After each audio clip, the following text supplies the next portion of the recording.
Cette méditation quotidienne vous est présentée par le Centre Le Pèlerin, spécialisé en accompagnement psycho-spirituel. lepèlerin.org.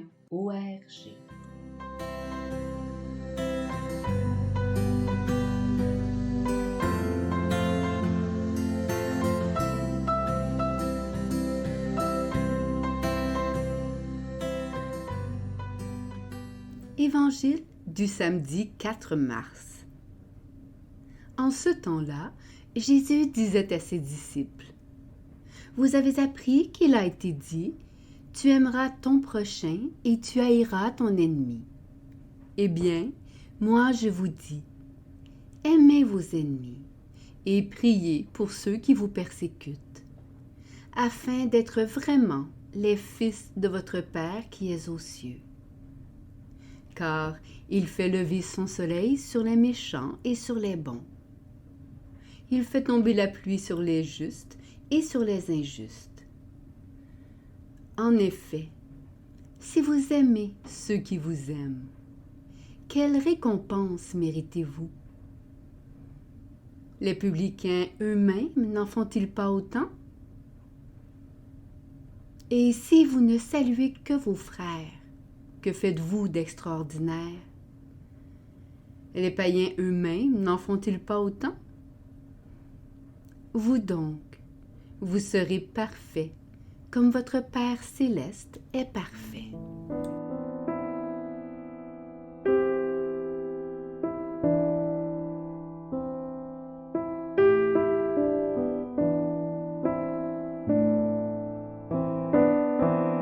Méditation. Petite surprise ce matin en redécouvrant la fécondité de ce verset éculé enfoui sous une traduction plus littéraire. Tu aimeras autrui ton prochain. Autrui ton prochain? Le prochain, plésion en grec, signifie le proche, le voisinage, celui ou celle avec qui je suis en relation, plus ou moins directement et quotidiennement. Dans la langue d'Homère et de Sophocle, Plésion entretient l'idée de réciprocité. Au moment de la rédaction de ce verset, le judaïsme s'était imprégné du brassage culturel hérité de la période hellénistique et qui configurait déjà le rivage de l'ère chrétienne. Le caractère universel est annonce. Jésus contrecarre l'interprétation traditionnelle juive du prochain, qui désigne seulement le frère dans la communauté, ce prochain comme soi-même. Ce prochain captif d'un entre-nous qui héritait jusqu'aux entrailles le Christ, empêchait sa miséricorde de se diffuser dans les cœurs pharisiens. En nos sociétés occidentales fatiguées d'autrui, repliées sur elles-mêmes, lorsqu'elles ne sont pas tout bonnement apeurées par les étrangers, nous demeurons résolument centrés sur le souci envahissant du soi. Ça rassure en ces temps où il est déjà difficile d'aimer ses proches et de s'aimer soi-même. Alors aimer ce qui n'est pas proche comme un frère ne va pas de soi.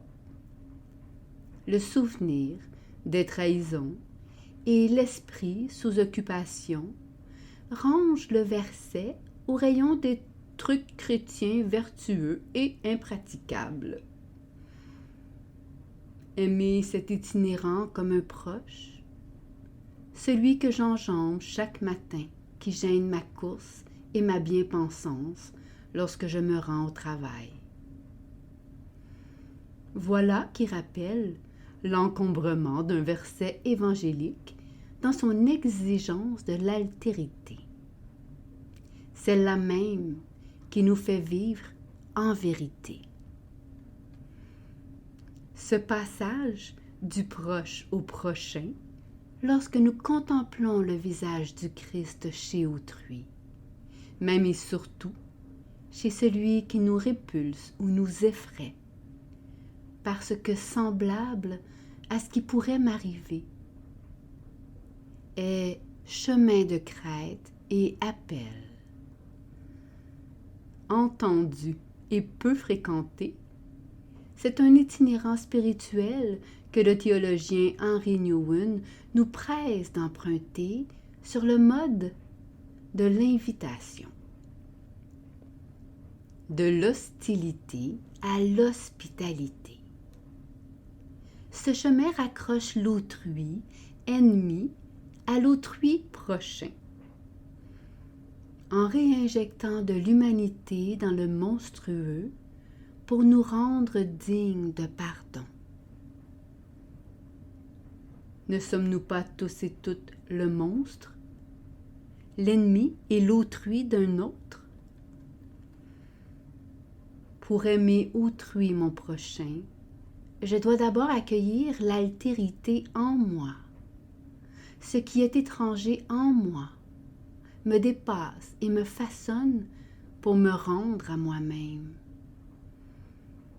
Cette altérité qui se révélera haute plutôt qu'ennemie en moi, sous le toucher du Christ, évide ma peur, crée de l'espace, fabrique même un temple au beau milieu de mes profondeurs.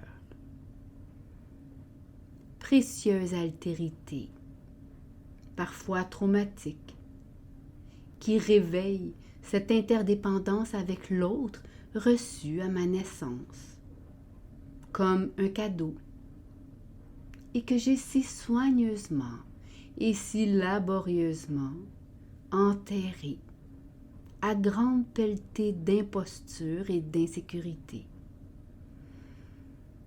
La suffisance et l'autonomie célébrées sont autant de fuites en dehors de soi et de voies d'évitement de ma dépendance.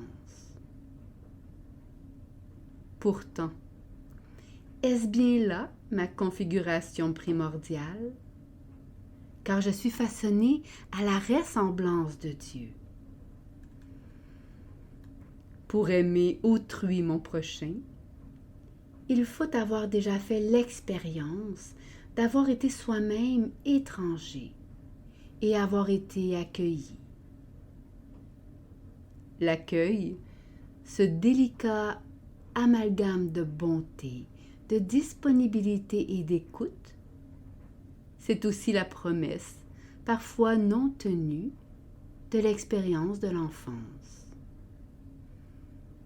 Expérience fondamentale qui métamorphose l'ennemi en hôte et même l'hôte en invité. Expérience spirituelle d'une intimité qui dévoile à l'hôte et à l'invité le don précieux qu'ils sont tout à coup l'un pour l'autre. De l'être accompagné jusqu'à l'être accompagnateur, l'hospitalité est d'abord une posture cultivée, intégrée, répétée comme une liturgie. Des milliers de rencontres d'accompagnement spirituel, des milliers de moments d'intimité vécus depuis plus de 2 décennies à devenir proches alors que nous étions étrangers, à devenir pèlerins. Nos pauvretés en chemin comme une chaîne infinie de bonté, nos pauvretés si proches et déposées doucement dans les mains d'un prochain, comme d'un itinérant qui m'invite à me faire hôte pour l'autre et temple pour lui. Méditation écrite par Barbara Martel.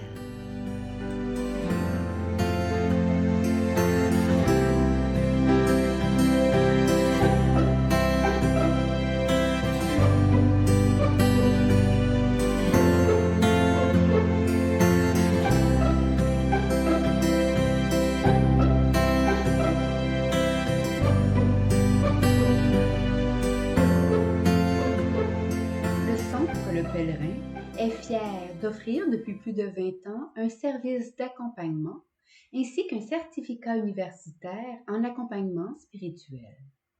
Tous nos services sont offerts en ligne. Nous sommes situés à Montréal, au pied de l'Oratoire Saint-Joseph. Le Pèlerin, le savoir intérieur qui transforme la vie. lepèlerin.org. Page Facebook, Centre Le Pèlerin.